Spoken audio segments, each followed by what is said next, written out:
Hey guys, what's going on? It's Vince down here in Tampa. I got Mandy on, and today we're going to be talking about workplace stress and how her company can help your company improve on workplace stress. Now you're in Wisconsin, correct?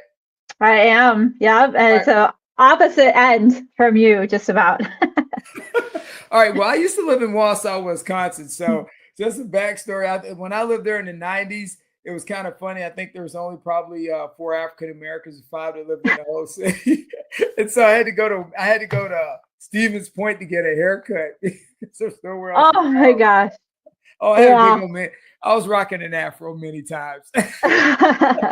Well, and honestly, like it's gotten a little bit more diverse, but that is definitely something we're lacking here. Like, unless you go to Milwaukee, I mean, still in the Fox Valley, it's, It's about the same. yeah, yeah. So yeah, you totally get it, but I can't believe you had to go someplace else to get your hair cut. That's insane. Yeah, oh, it was great. The best joke was I walked in the barbershop and I said, "Hey," he goes, "I can't help you, son. I can't help you." Oh no, But that's the good awful. thing when I was getting ready to leave, I guess Wausau Paper or Stevens Point Paper had a paper company up there. They were in Tennessee. They actually told everybody in Tennessee, if you want to keep your job, you have to move to Wausau. And right, it was funny, ironic when I was getting ready to leave, barbershops and stuff started opening because people left Tennessee and were coming to Wausau.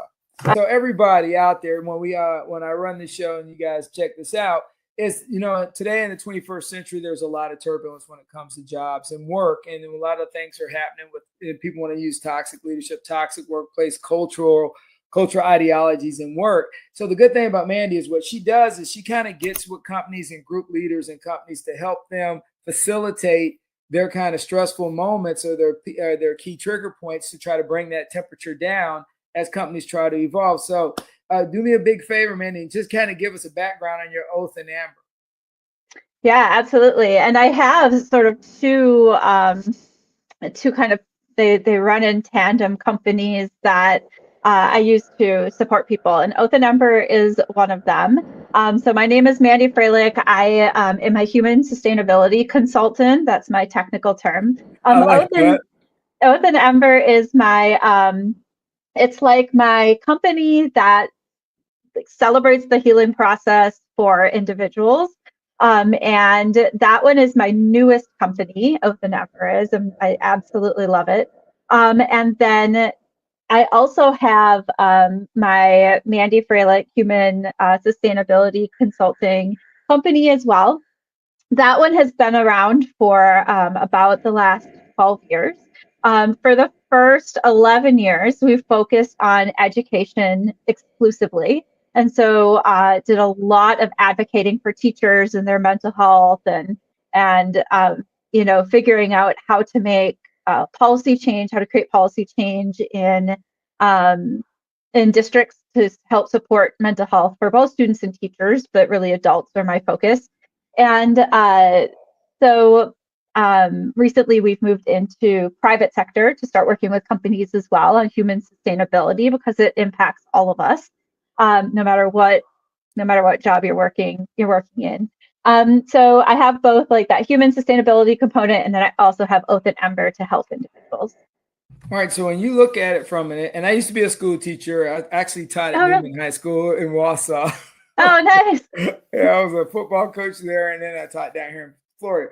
So, from an educational standpoint, and you look at it, and you're talking about helping teachers with stress and students and everything. Both things you just touched on are encompassing because you have to go get education before you go get a job.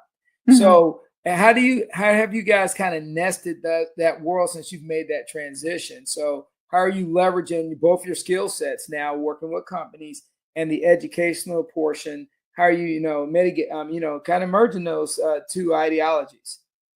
Yeah, well, I think something that really stuck out to me when I first started advocating for teacher mental health, because it was, you know, somewhere between 12, 15 years ago when I actually started, is that nobody was doing that. Teachers are very much expected to be the superheroes that put ourselves aside for everybody else and the machines that just kept going, going, going. And the reason that I started talking about it myself was because I burnt out from the classroom, and people didn't want to talk about my depression. They didn't want to talk about my anxiety. You know, I was literally told many times to shut up. And Oh, I so like you don't put Mandy in a corner, like that's not how that works. So of course I hit it harder. And what I found out, I wanted to make sure that when I spoke about it, that I was taking my information from, from research, and that it was solid information. And what I discovered was kind of these, employee engagement, workplace engagement, and I adjusted them for educators because education is different. right. It's a very heart-based job. Um, but a lot of my research and a lot of my work for educators was based in those, private sector engagement pieces. And so when I moved into human sustainability, it was really because everything that I had been discussing was trying to get people to understand that educators were humans, and that they were humans first, and that they don't need to be these machines, and that we're working them to death and they're leaving. And this is why they're leaving, because they can't take the stress from this very heart-based, very, like educators get into it because they love the kids and they love the job, not for the money, Right. because the money's not there. So, and we're That literally is forcing true. these people out. And so going into private sector was a pretty easy transition, just because when you focus on the human, other things start to fall into place. Well, when you look at from your standpoint, and you brought up a key point about stress, and I literally believe, and after being 4 years just teaching before I stepped down when I turned 60, I was like, okay, I'm done coaching and teaching for a while. What I found in the teachers' world was they don't take mental health as part of the we need to get a break, because people say, oh, they got 3 months off in the summer, but Mm-hmm. people really don't, I think, understand that you're dealing with little people's problems. Like kids come to school with personal problems that are happening at home. Kids come to school Mm-hmm. from that live in foster homes. Kids are coming that live in orphanages. People don't realize, Mandy, they don't see that. And as a teacher, it's your job to navigate not only social stress, but Mm-hmm. also educational stress. So we have the same problem right now in the workforce also. So and you see it with Canada right now. They're right now, ironically, they're striking in Canada. Mm-hmm. Why do Yep. you think? Do you think it's cultural, or do you think it's just evolution that we go through cycles where, like in the '80s, we went through a lot of cycles where teachers were, striking. Do you think it gets to the point that we get to a cultural sense that we work people to death without ever thinking that we need to hit the pause button and give them some stress relief? Yeah. Well, I definitely think it's cultural from the standpoint of, I would say between like 2005-ish till maybe probably the pandemic, like the busier you were, the cooler you were, right? Like we talked about, we were so busy talking about how busy we were that, we didn't have room for anything else. And I think Right. that kind of a cultural shift really made it so that people were like, well, I'm supposed to be tired. Like the more tired I am, the cooler I am, because I'm doing all the things. And Wow. I think we've kind of made this shift. And I see it in my kids. I have kids that are in their 20s, and I see it in them in the way that they refuse to work like I worked when I was 20 years Right. old. They're like, no, I'm supposed to enjoy things. I'm supposed to have fun. And I think sometimes if you're like older millennial or Gen X and you're looking at the kids coming up, you're like, but you're supposed to work like hard, and Okay. we struggle with that. We're like, no, like 40 hours is normal. Why are you working 32 and complaining? Like we have All all of, right. I feel like it's starting to shift in that the Gen X and the kind of older millennial generation, we're starting to get it. We're starting to go, wow, we're tired. And I don't care if people think that I'm busy. Like I'm okay just not being busy. And I think the younger generation coming up is seeing how much we worked and is going, yeah, we're not living our life that way. So I do think we're going to start to see the pendulum go the other way, but it's definitely cultural. Right. So I'm right there with you. I got my youngest is 21, and then I got a 33-year-old, and her birthday is actually today. So she's 34. Oh, happy birthday. And so, oh yeah. So I see it with them. So what I've done, and I had to step back because I realized we worked to the grind. And what was it? Or the old saying is, you burn the midnight oil till the candle melts. So so with my daughters, what I've done is I've told them you got to find that happy medium where you find your peace because people will use you till they don't need you anymore. And we had an old saying in the army when I was in there for 30 years was you ride the horse, they get you to the race. And what I saw was guys that were productive would get they would work them in the ground. And then you'd have a large group of people that were semi-productive. They would not have the same amount of workload. And it's with teachers. I see that with teachers. If you ever go talk to a teacher of the year, look at their output to their counterparts. Yeah. And it's like it's unbelievable. So as you look at your company and as you decided to make this fabric of your company, the demanding roles on say teachers and the demanding roles on managers has changed. How do you as you talk to either teachers or companies, how are you trying to help them navigate that? Because mid-level managers don't get paid a lot of money. But they're required to produce a hell of a lot. Yeah, absolutely. And so I think in both cases, whether we're talking about, private sector with the managers or leadership in a district, I think it's kind of this cyclical thing that happens where like nobody gets into manager positions to be the jerk manager. Like nobody goes in with that, that thinking. Like they want to do good things and they want to be productive. They want to generally support the people, that they're supporting. Right. But what happens is they get in, they figure out that not everything goes smoothly, and people bring their traumas and their mental health issues in with them, and all of a sudden these cultural things come up in that they don't know how to deal with. And so a lot of the work that I've done is in that with that leadership, helping them understand just psychologically what happens in a team, like in teams and with their teachers. An example that I give often to new principals, for example, is that the how a person is looked at is often related to the role that they hold and the people that have held that role prior to them. So, for example, if a principal has been in the position and they have not been very trustworthy, they haven't been a great leader, they've really destroyed the psychological safety of a building, like those types of things.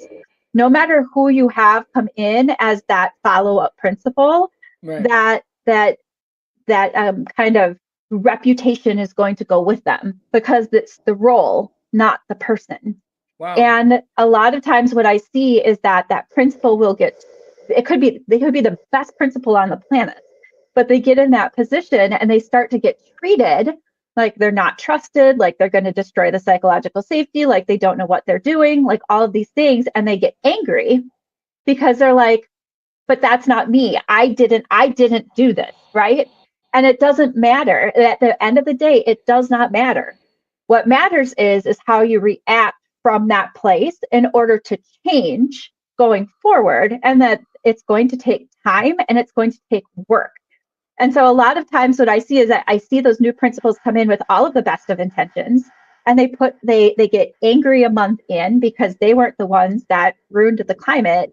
And then they start implementing all of the compliance things that the previous principal did, just perpetuating the what the people believe about that position. And that is really common, even in private sector, is that managers get in these roles and they kind of get treated like maybe managers, that have been in those roles in the past, or managers that those people have been in the past, and they have a hard time dealing with that. So that's really where I start. I start with leadership, no matter what. So how does your company do assessments when you get there? So as you go in as a person coming from the outside, you don't have any expectations. So you had to do some forms of assessment. So do you kind of do a survey, kind of get an idea? Because look, I was in the Army 30 years. Had tons of people work for me. And the one thing I found out was it's always on a spectrum, right? If somebody's always thinking somebody's doing more. Somebody always believes they're doing more than somebody else. Yeah. And so everybody just assumes they're working harder than the next person when they actually pretty much are all kind of evenly yoked. So how do you kind of do that assessment? So before you go in there with hell and brimstone to say, hey guys, this is really what the picture looks like. Yeah, absolutely. And I think one of the things that I think is really funny, I had created this, I'm gonna make sure that I look it up to make sure that I give you the exact piece of it, but I had come up with sort of this framework for districts to be able to change. And one of the things that I put on there was that leadership will commonly, and this is research, it's not just me saying this, leadership will commonly report their employees as it was something like, and I don't have it in front of me, but it was something like 30% higher than what their employees say they actually are. And so it's not something I can go in and just talk to leadership and say, hey, how do your employees feel? That's not going to, that will never ever work. So I go in and I do like anonymous surveys. I do interviews with kind of random employees to see what they're thinking. I'll spend just some time in the place listening to what people say, spend some time in the break rooms, spend some time, watching people work and just gather data that way. So I have some actual, numbers with surveys and things like that. But then I also have just looking at things that are going on. And then kind of attack it in a few different ways. There's leadership coaching that I can do, and like every place is unique. They each have their own little things that they have going on. But I could do leadership coaching. We can do like culture change type things. But the idea with human sustainability is that your workplace should make you a better human when you leave than when you got there. And so that's really the crux of human sustainability. And so how do we look at what's happening in the organization so that we are creating better humans, not just better workers, not just more efficient, not just more productive, but actually happier humans when they leave? All right, so I'm going to throw this one at you. So even with my daughter, one of my daughters, she's the last one in school, but she plays college soccer. And so what I'm finding out from her, and I'm always asking her because, if you talk to the coach, what's going on? And because I'm a big advocate of understanding workplace feedback, right? So why as a society, and even when I was a teacher, I would see teachers break out in hives when it came time for the feedback, whether the assessment or being in an office working in when it's time for feedback or assessment, people would be sick on days they had to go get their feedback or assessment. Why in our society now do we have such a hyper anxiety when it comes down to our evaluation of our skill set or how we are perceived by senior leaders? Why is it such a negative? It's really got a negative connotation instead of being a positive thing. Yeah, absolutely. And that's a really good question. If I had to guess, it would probably be because we've also kind of seen this swing with our jobs, and that like people aren't supposed to have jobs anymore. We're supposed to have passions. We're supposed to go into every job we go into loving everything that we do. And you can see this a lot when people do interviews and they'll be like, but why do you want to work for our organization? like, dude, I just want a job. Like, that doesn't mean I'm going to do a less of a job. I'm still going to do a great job. I'm still going to probably love the place that I work if you treat me well. I don't have to be passionate about your organization in order to work there. But that's kind of the culture shift we've seen, right? We have to love everything we do. And I often talk about, I actually think we do a huge disservice to our students by telling them that this is the case. My grandpa told me one time, and this is one of my greatest lessons from my grandfather. He said to me, he was great at carving, like, I mean, just stunning pieces, and he never sold them. Like, I would see stuff that people were selling for thousands of dollars, and his so much better then. And finally, I'm like, but he worked at the post office. And then finally, I'm like, Bubba, why do you not quit the post office and do the woodworking? Like, I don't understand. And he's like, because the second that I do that, it becomes work.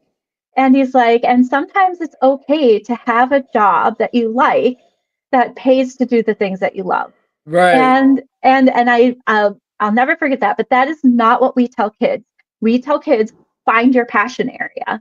And so they throw themselves into these passion areas that then become work, and they find that they have nothing outside of their work because that was their passion area. Right. And so I think when you start looking at your job, that it has to be your passion, that it has to be the thing that you love doing every day. We put a lot of emphasis on loving your job, and then you're supposed to get feedback. That's tough. And I'm not saying that it's right to not like the feedback, but it is different when you're getting feedback on your passion versus feedback on your job. Right. So in America, like in Europe, they work a 35-hour work week in Central Europe. And they have like ample vacation time to go hike, if you've been to Europe, you kind of know they have a different approach. The government actually lets them have extra time to be able to go to a spa to decompress for a week. You can, go get your mud bath, whatever.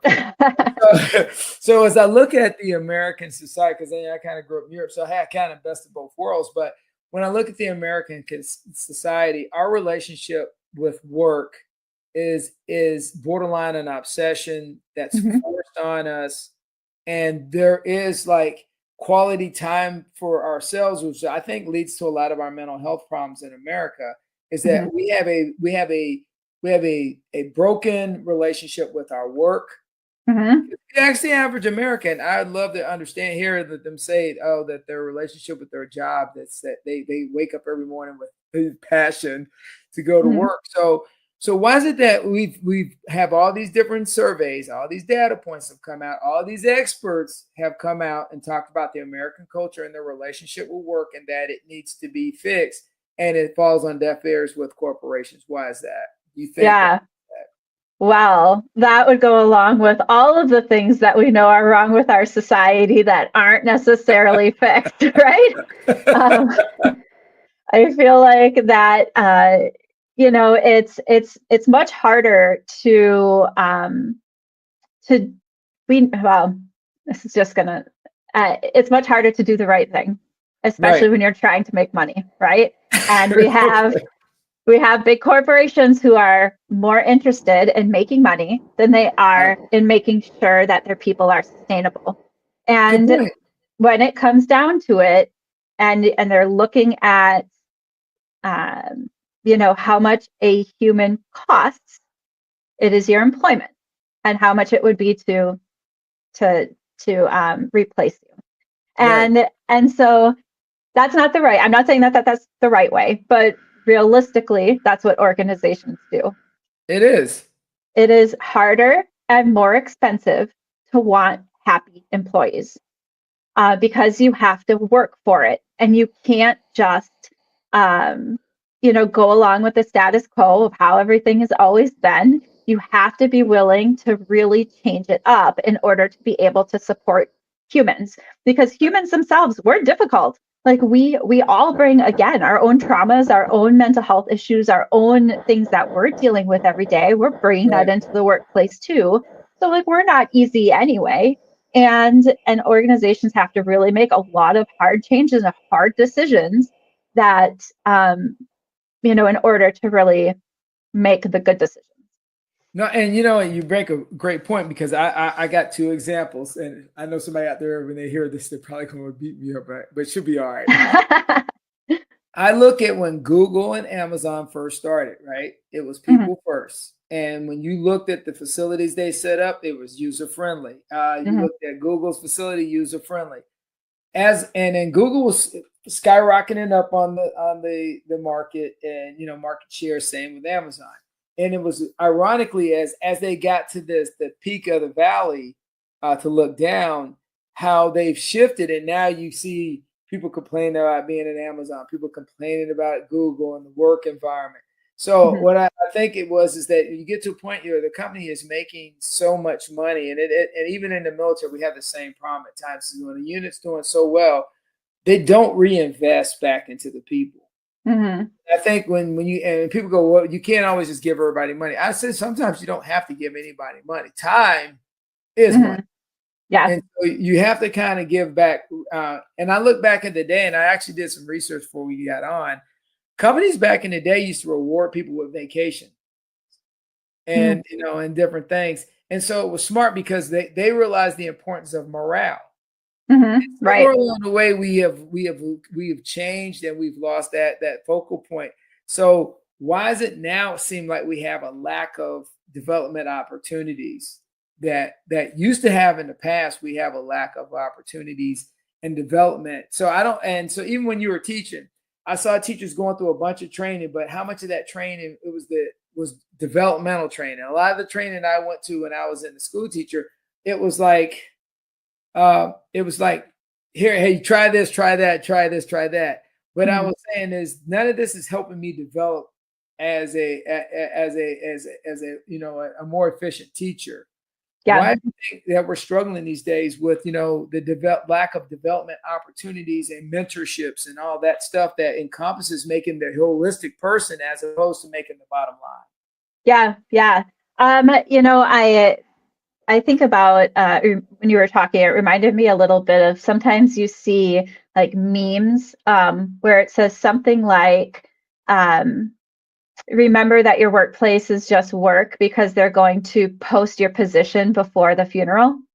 Have you seen something like that? No, that's it. No, absolutely. They posted, your job. They always say, hey, your job will be posted the moment you're gone. Yeah, exactly.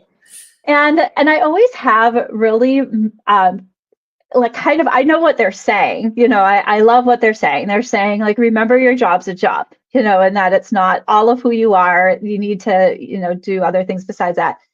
But I also think like they are a business, and that's they do need the position filled. I know that's probably a silly way to think about it, but when you try to marry those business things with human things, that can be really difficult. And I know one of my angsty things that I get about teacher stuff in particular is that we're often focusing in on math and literacy, and that's it. And I'm like, there's more to a whole human besides math and literacy. Like, I get that it's important, but we need kids that can read, we need kids that can add, obviously, but also like we also need kids that can find their areas of interest in science and social studies and different areas like that, technology, whatever it is. And if the teachers aren't strong in those areas, that's going to be more difficult.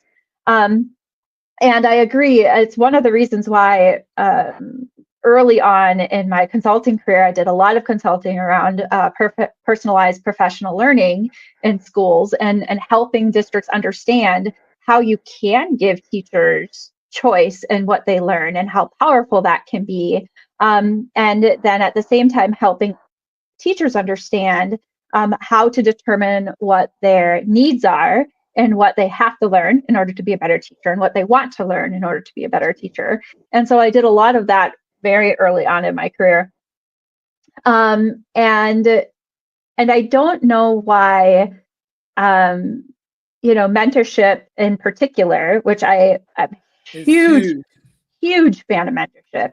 at any given time, I have 3 to 4 mentors for like different areas, where you're like picking their brain for whatever it is that they're great at.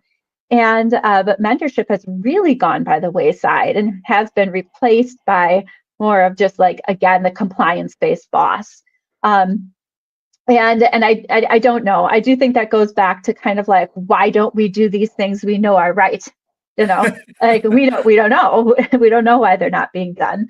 A lot of times it's time, it's people's energy. In order to increase revenue, the organizations are letting go of people, so people are just they're spread thin, and they don't have the time it takes to really get to know their people. So Yeah, and I think you hit a key point is you were back in the day, like when my parents worked and everybody worked, is that I remember one of my dad's old commanders said, "It's you're my replacement." So it's my job to train all you guys to know everything I know, because I'm every day we come in here, I'm training my replacement. But you don't see that anymore. You see people trying to hold on to the last to the last minute. So when I walk in an office and I see a baby boomer still in an office in a key leadership job, I'm like, bro, you've been here. Tom's been here 45 years. Well, Tom, have you ever thought about and then the sad thing about it, Tom is the only one with resident knowledge. Mm-hmm. And it has not been passed to anyone in the building. So the moment Tom walks out that door, that resident knowledge goes out with him. So before we get out of here, so give a quick pitch on some important parts of how do people get in contact with you, and what are you guys bringing to the table to go ahead and help facilitate to make the world a little bit better place? Yeah, absolutely. So you can find me either at mandyfroehlich.com. That one is my more organizational, businessy education site that focuses in on human sustainability. Oath Ember is my individual, because we do need to make organizational, systemic issues require systemic change, but also individuals need help as well. So I have both of those out there that you can look up. Oath Ember is that one. And for the human sustainability piece, I go by the core workplace framework that I have. And so you can see everything that I do when I go into organizations right there. With Oath Ember, I have the Oath Ember Method. Both of the frameworks are really created to help people understand the changes that can be made in a more tactile way, I guess you could say, in a way that doesn't feel so abstract as to how humans and the emotions typically feel. So both frameworks are made to be a little bit more structured, but you can definitely check those out. My goal always in working with any organization, whether it's a school or individual, is always that I feel like humans deserve to be happy. Like we're not here to be miserable the entire 109 years or whatever it is that we live. Like we work hard, we do what we're supposed to, we deserve to be happy, and that's really the crux of what my work is based on. I couldn't have framed it better. I mean, like I'm 60, so I got 20 good years left, and I'll be doggone it if I'm gonna be a miserable person. Right. I think the longer you live, the more you appreciate things that's around you. And it's funny is I probably appreciate the more simpler things, you know. So what advice would you give any young person today that you talk to? What are some of the advice? Because I'm sure you speak to different groups, young ladies, young men, about things. And today, young people are struggling, Andy, with a lot of things. So what's a nugget of advice that you would give them? Oh yeah, I got you. Oh yeah. I'm pretty quick with the answers usually. This one's hard because it would be long and lots of advice. We got time. Yeah. I think, something I've told my kids lately. So I just had one that graduated college, and she's out there looking for a job and is very focused on that passion area. Right. And sometimes, remember that liking what you do is important. If you love it, that's like above and beyond, right? There will always be something in everything that we do that you're not going to like, and that's okay. That's all right. There's always going to be a person you don't get along with. There's always going to be a task you don't care for. There will probably be a manager that you don't get along with. That is okay. Don't let it impact your anxiety. Figure out how to create boundaries so that you're not having to deal with people in unhealthy ways. Learn ways to help mitigate any anxiety over things that you don't like to do. But know that sometimes those things just happen, and part of being a happier human is not avoiding those things, but understanding how to cope with them and move on anyway. Whoa, that's it. That's on point, because that's called navigating life. Welcome to the real world. Yeah. I say that all the time. And I tell my daughter all the time, you're not going to always like everybody you work with, but you still got to work with them. Yeah, exactly. All right, so Mandy, it's been a blessing having you on today. And how's the weather in Wisconsin right now? Is it pretty good? Actually, it was like 67 degrees and 88% humidity this morning. What? Yeah, it is gross out today, but it's been good up till then.